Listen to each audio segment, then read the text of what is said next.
If you stuck your hand in right up to the wrist, you could usually uncover at least 3 different kinds of biscuit in Moby One's jar.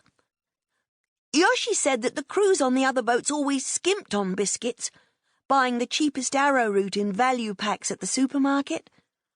But she reckoned that if you'd paid nearly $150 to go out chasing dolphins, the least you could expect was a decent biscuit.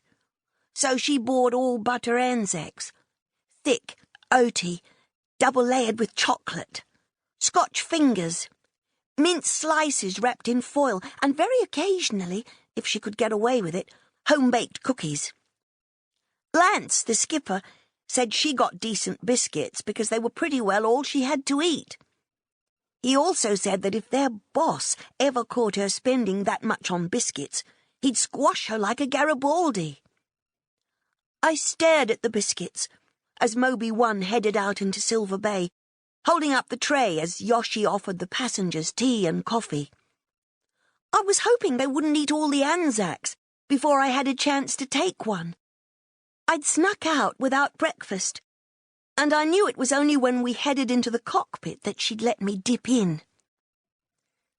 Moby One to Suzanne, how many beers did you sink last night? You're steering a course like a one-legged drunk. Lance was on the radio. As we went in, I dropped my hand straight into the biscuit jar and pulled out the last Anzac. The ship-to-ship radio crackled, and a voice muttered something I couldn't make out. He tried again. Moby One to Sweet Suzanne. Look, you'd better straighten up, mate. You've got 4 passengers up front hanging over the rails. Every time you swerve, they're decorating your starboard windows. Lance McGregor's voice sounded like it had been rubbed down with wire wool, like the boat's sides. He took one hand off the wheel, and Yoshi gave him a mug of coffee. I tucked myself in behind her. The spray on the back of her navy blue uniform sparkled like sequins. You seen Greg? Lance asked. She nodded. I got a good look before we set off. He's so done in he can't steer straight. He pointed out of the droplet-flecked window towards the smaller boat. I tell you, Yoshi, his passengers will be asking for refunds.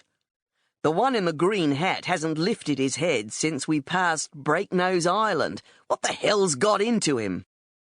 Yoshi Takamura had the prettiest hair I'd ever seen. It hung in black clouds round her face, never tangling, despite the effects of wind and salt water. I took one of my own mousy locks between my fingers. It felt gritty, although we'd been on the water only half an hour. My friend Lara said that when she hit 14 in 4 years' time, her mum was going to let her put streaks in hers. It was then that Lance had caught sight of me. I guess I'd known he would. What are you doing here, Squirt? Your mum'll have my guts for garters. Don't you have school or something? Holidays. I stepped back behind Yoshi, a little embarrassed. Lance always talked to me like I was 5 years younger than I was. She'll stay out of sight, Yoshi said. She just wanted to see the dolphins. I stared at him, pulling my sleeves down over my hands. He stared back, then shrugged. You gonna wear a life jacket?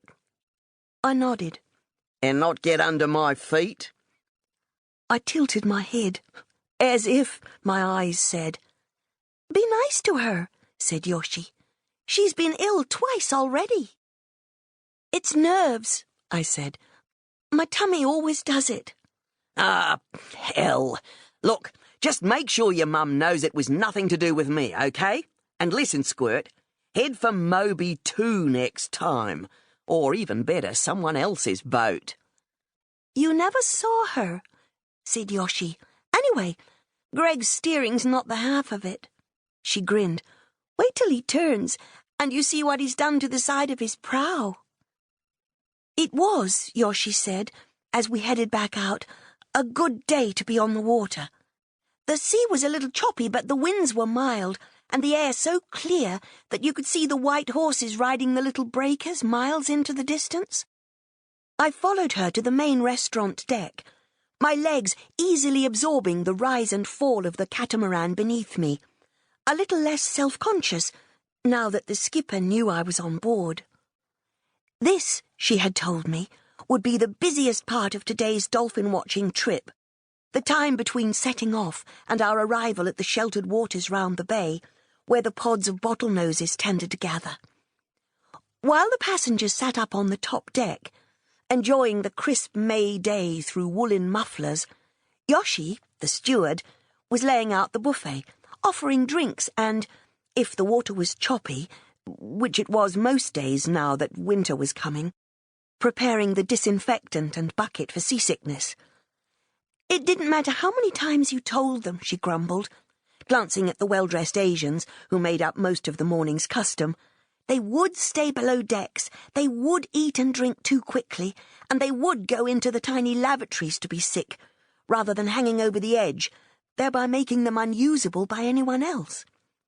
And if they were Japanese, she added, with a hint of malicious pleasure, they would spend the rest of the voyage in a silent frenzy of humiliation, hiding behind dark glasses and raised collars, their ashen faces turned resolutely to sea.